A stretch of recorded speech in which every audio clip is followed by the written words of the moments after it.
Good morning to you, Meredith Grundei. Always a pleasure to see you. Oh my goodness. It's always a pleasure to see you, my friend. I get to see you often, which makes my heart sing. I know it's quite a lot, and some people on LinkedIn might not know why we see each other so much. Do you Well, want to tell them?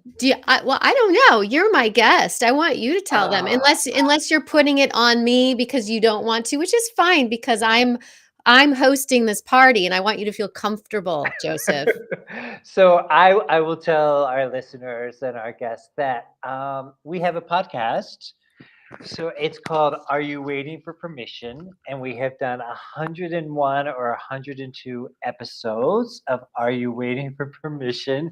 And it's primarily a guest based podcast. Yes. So we invite in all of these super brilliant and inspiring and lovely and bright people to share their stories. And what I'm most excited about with that podcast is how generous our guests are. Like they just share all their secrets with us, and we get to learn from them about what's worked and what hasn't worked. So that's one of the reasons that we see each other a lot.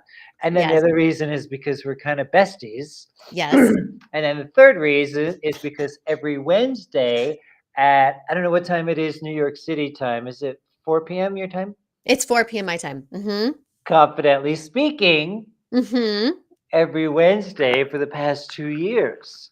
Which is incredible. It's incredible that we've been doing Confidently Speaking for the last 2 years. It's incredible that we've been doing that and a podcast for the last 2 years, which is pretty phenomenal. And I And get to I see am a you. little intimidated today, though, I have to tell the truth. What are you intimidated about? Well, because I was here last week as a viewer watching Tina Larson, and she also did a LinkedIn Live with you and spoke about her experience in Confidently Speaking. And Yes. she's like off the charts with her origin story and saving hundreds of thousands of dollars for her board members and for different condo associations in New York. And I'm like, I'm a schlump compared No. to Tina Larson. Oh my goodness. You've got to Whoop! I stop just made that that right word up. now. First of all, the number one thing we don't do, Joseph Bennett, is compare ourselves to other people. Compare and despair. Compare and despair, my friend. Mm, So part yes. of my job as the host, because I'm saying I'm going to continue saying my job as the host is that one thing I like to tell my clients is that when you are giving a presentation or when you are Mm. facilitating a workshop, you are the host of your own party. So that means that you get to set the room. You get to make your audience feel like the most amazing feelings in the world, right? You just have to set those things up intentionally. I am here to lift you up, my friend. So Mm. I would love for you to talk, just share, because you've written 3 books over the last 2 years. Am I correct? 4 books over the last 3 years, all of which are fantastic. And I would like you to share with us this latest book that you are about Mm. to release. Can you Oh, talk okay. about that a little bit? We can. And I think it might actually serve some of us because it is geared towards those of us who experience doubt at some point in our lives. Oh, Have you tell me ever? more about that. What Okay. inspired that? What inspired that? So, what inspired that is I get some downloads from Source and I Mhm. get these ideas, these bursts of inspiration. One of them was I could host a podcast with Meredith Grundei. We see where that ended up. And then this burst of inspiration was I could write a book about those times when we're in doubt. And immediately, Meredith, it was so freaking miraculous. I started downloading or being inspired by all of these pieces of advice. I'll just call them advice, Okay. but that we could do, we could follow, we could incorporate into our lives when we're experiencing doubt. So the title of the book is When in Doubt, nearly 400 funny, inspiring, and insightful ideas for what to do when you're in doubt. And it's the kind of book, Meredith, where you can just open up to any page and get one piece of funny, inspiring, or insightful idea for what to do when you're in doubt. And it's coming out in April. It's almost April now. And I want to give a shout out to our amazing virtual assistant, Catherine, who has been helping me to format the book. It was much easier to write the book than to format the book. That has been the longest part of this. Oh, the And, technical um, things. and my husband wrote the foreword to it, which is Aw. the first time he's written a foreword for any book, but any of my books as well. And so I'm excited. I That's what love I'm that. So bringing forth. I'm going to ask you a question here, but before I do, I want to welcome Tina. Hello, Tina Larson. So good to see you. So she She probably didn't hear what I started off with, right? When I was she saying how intimidated I was by her last week. we were singing your praises.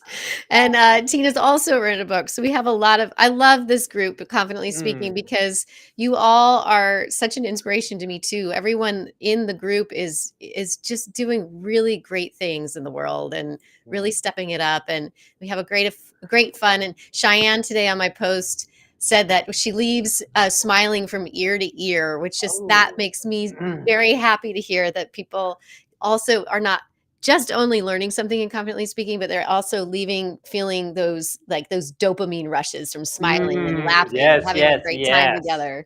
So, Mm. hey, so So I do have here's a something you question. don't know. Go ahead, you What? ladies first. Okay. Well, Mary Lee's intimidated by you. Just letting you know. She just put that in the chat. Okay. So here's something that you don't know. So So it's a one-up I game now. was What? in our Calendly program yesterday, setting up some appointments and making sure everything was copacetic for our podcast guests to be Mhm. able to schedule. And I did not schedule July 4th, A, because it's a big holiday in the United States. Uh-huh. And people wouldn't want to be able, wouldn't want to be with us that day.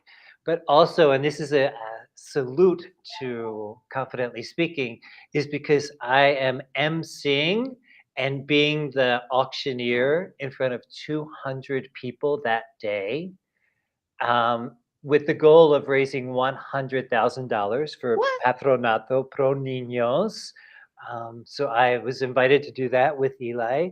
And that's a testament to Confidently Speaking, to be able to get up in front of that many people for hours at a time, auctioning and emceeing. I don't even know how to spell emceeing, but I bet you do.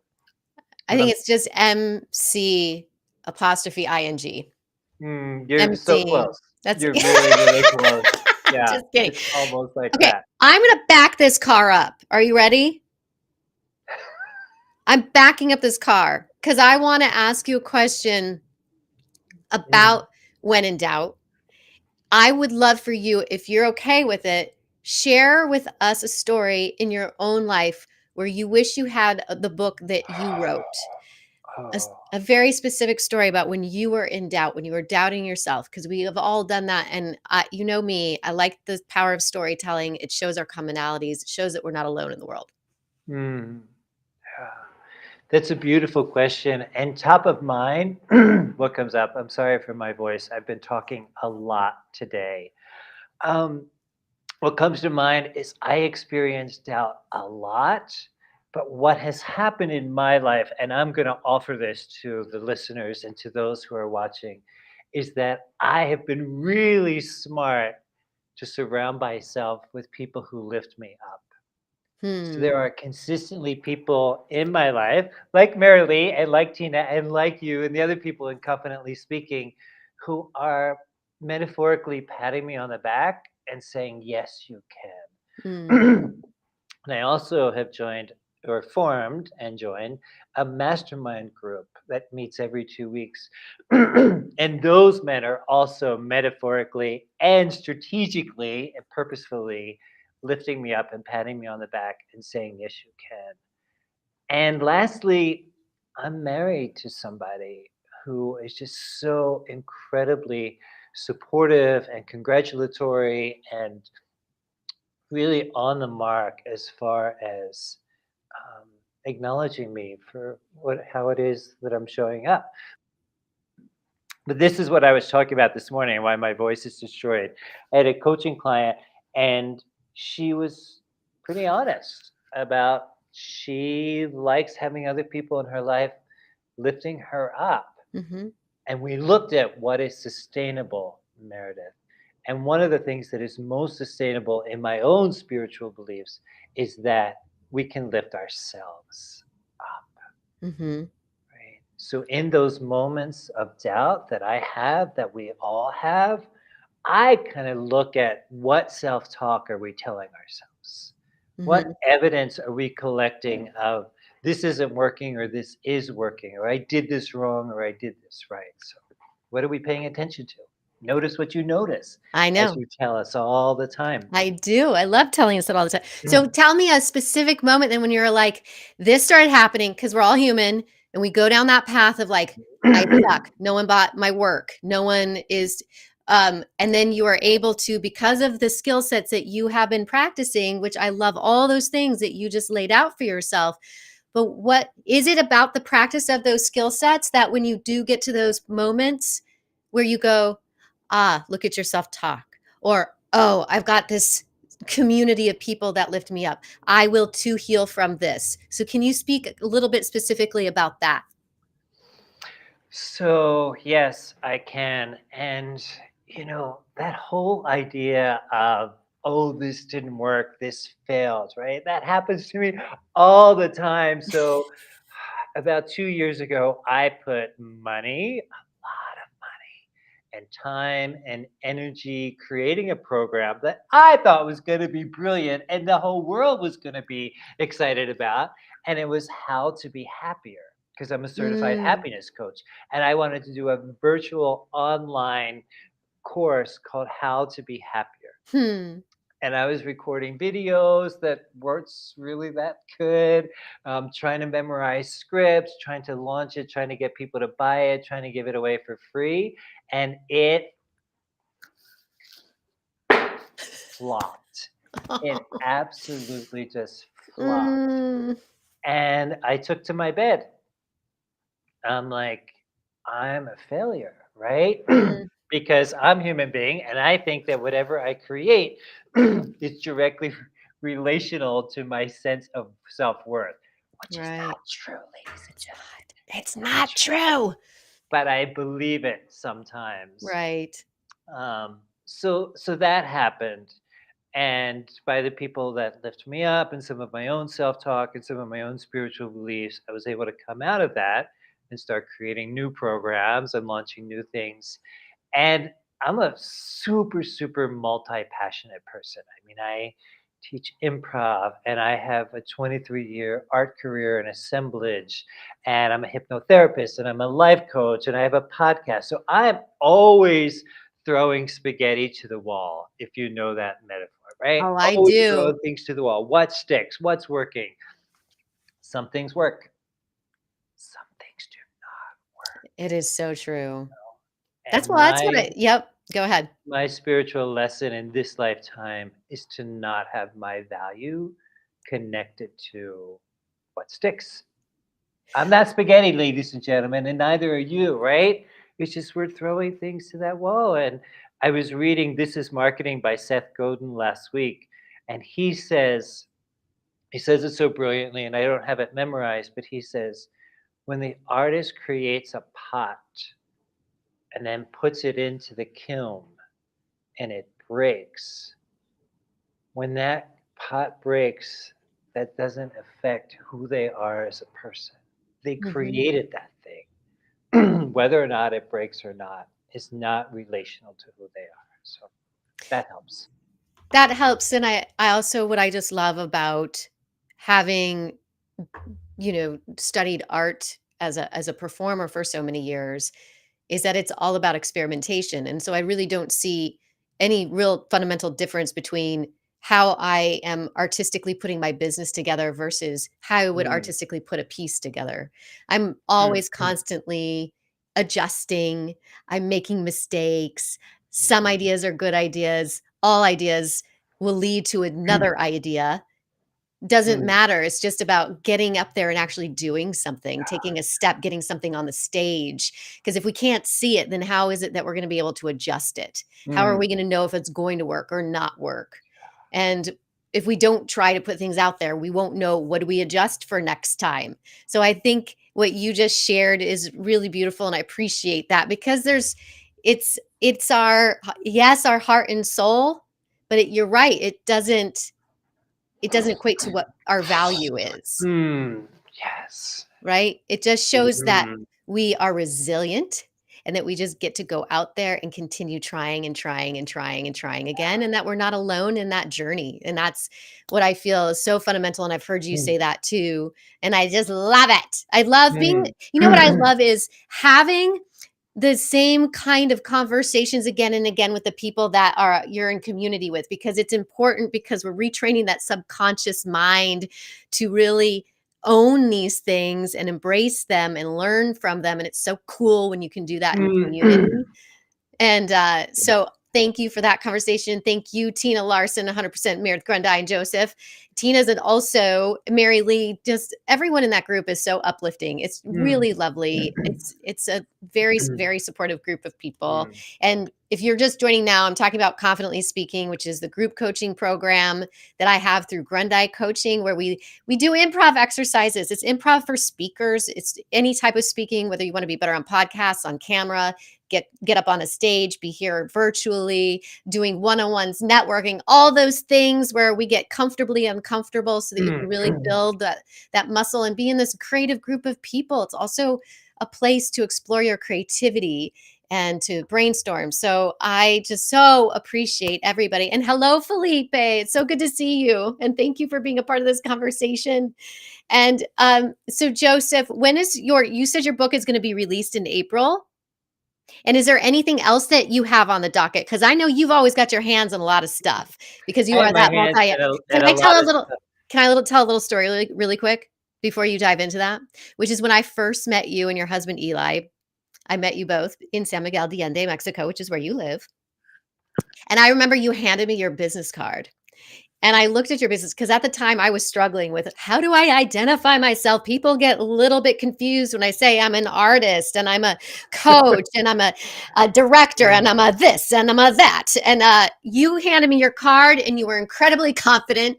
And it had like 5 things on there. And that was so inspiring. It was like all the things that you've already listed out, like psychotherapist, artist, I think it was interior designer was on there at the time. I was like, I love this man already. And we had just met. So that's my story about us. And now tell me about what else you have on the horizon. So this week, Thursday, Friday, and Saturday, for those that are local in San Miguel de Allende, we are launching the 1 year anniversary of the world premiere of Out of the Blue. It's a musical where my husband wrote and plays 25 different characters. He wrote all the music. It's a beautiful story about his healing journey from cancer. He had this gorgeous, super sexy, and high energy director come from New York and direct him. I think you were here for 4 weeks. I think we broke it up in a couple different weeks, and Yep. 4 weeks total. Oh, and we have something else. What? We here in San Miguel de Allende are hosting the first ever inaugural retreat for Confidently Speaking Oh my God, we are. We in are hosting a October. retreat there You in you are hosting it. October. I'm Where just are making the you? I don't cookies. know where you are. I'm making the cookies and you're doing everything else. Yeah, so Well, that's I can't believe it's the 1 year anniversary of Out of the Blue, for one, Out of the and I'm Blue. very excited for that. And Eli did a tremendous job. That's a lot of work to be able to do a one-person show. It is a Okay, lot of I'm work. gonna say something about that. Yes. It's related to Confidently Speaking and may serve some of the viewers. So it's a very personal story that he tells about illness and about suicide and about sadness and about loss and about not being loved and not fitting in. And 9,200 times he came to me over the course of the year and a half when he was preparing to tell his story. And he said to me, I don't know if I want to tell this story. It's too scary. Can I quit? Right? How many times have we said that to ourselves, right? Can I quit? Can I not tell this story? And of course, I gave a permission. Yes, you can quit. Yes, you don't have to tell this. Yes, you can edit that out. But at the end of the day, at the end of the year and a half, he decided to tell the whole story in all of its vulnerability and all of its rawness. And it was life changing for him. Mhm. It was life changing for the audience. So, viewers, when you get to that point where you're just questioning, like, do I tell this? Do I share myself? Do I open up? You have permission to do whatever feels comfortable for you, and you have permission to do whatever feels uncomfortable for you as well. So that's what I got. And I had to go teach a class in like 8 minutes. I have to go teach. What? Okay. Well, then let's Yeah. let you go so that you can go teach. But I want to say thank you for being here to have this conversation with me today. For those of you who are watching, this is Joseph Bennett. He's tremendous. If you're not following him on LinkedIn already, please do. Tremendous. You are. That's You're a big tremendous. That was the word. first word that popped out of my head. Tremendous. Okay.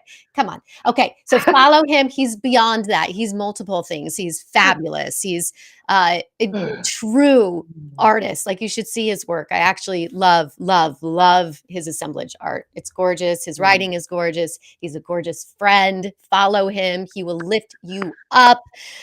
He's also a member of Confidently Speaking. Confidently Speaking, we are open to new members. We only take new members 4 times a year because I really want to build that trust and have tight cohorts. And so please come join us. It's a membership rolling basis, and 4 to 5 p.m. Eastern time every Wednesday. And we're going to have a retreat live in San Miguel de Allende. Come be with us. Joseph, did you have something else to say before you say goodbye? I do. And this is a whole nother can of centipedes, but I want to share this, and I just want to set this intention for this new chapter of Confidently Speaking, right? It's opening up, and I would like to see more people of color show up, Yeah. because people of color have a story and have something to share, and we can learn from what other people have to share. And I'm just setting the intention that more people of color show up. Thank you. Thank you. All right, Joseph Bennett. I love you. Have a great rest of your day, and we will see you soon. And Thank you yes, for please being come and here. join us. It's a very inclusive space. Bye.